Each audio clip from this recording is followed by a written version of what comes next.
आज से मैं एक नया विषय की शुरुआत कर रहा हूँ जिसका नाम है इतिहास, हिस्ट्री।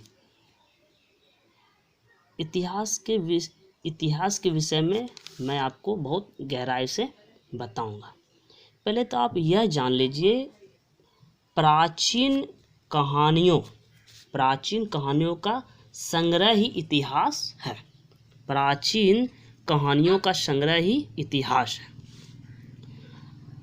तो एक पहले क्वेश्चन समझिए, हमें इतिहास को क्यों पढ़ना चाहिए और हमें इतिहास को क्यों जानना चाहिए। ये टर्म पढ़ना और जानना क्यों चाहिए।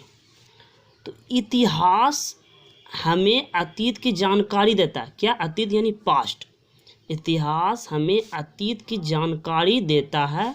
अतीत को जानना इसलिए ज़रूरी है कि अतीत को जानकर ही हम वर्तमान को समझ सकते हैं और भविष्य के निर्माण के लिए सोच सकते हैं।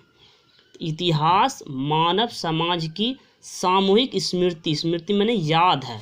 यदि कोई समाज अपने इतिहास को नहीं जानता है तो उसकी हालत वैसी ही है जैसे किसी ऐसे व्यक्ति की जिसकी याददाश्त गुम हो चुकी है। एक अच्छे समाज से किसी व्यक्ति का भविष्य तय होता है।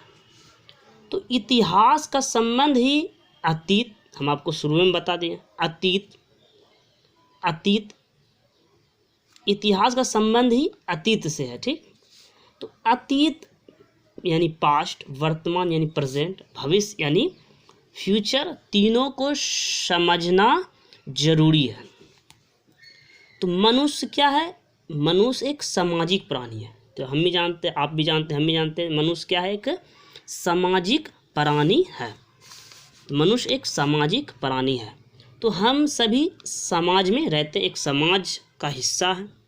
तो यह जो समाज का स्टार्ट हुआ हमारे माता पिता, परिवार, गांव, शहर, देश से होकर पूरे विश्व तक फैला। इसी को हम कहते हैं वैश्विक गांव, ग्लोबल विलेज। आज की दुनिया एक वैश्विक गांव है। तो कभी आपने सोचा क्या हमारा समाज सदा से ही ऐसा था या धीरे धीरे विकास हुआ? इस सवाल का जवाब ही इतिहास से मिलता है। किससे मिलता है? इतिहास, हिस्ट्री से मिलता है। तो आगे मैं आपको इतिहास के बारे में बताता रहूँगा। मेरे वीडियो को देखते रहिए।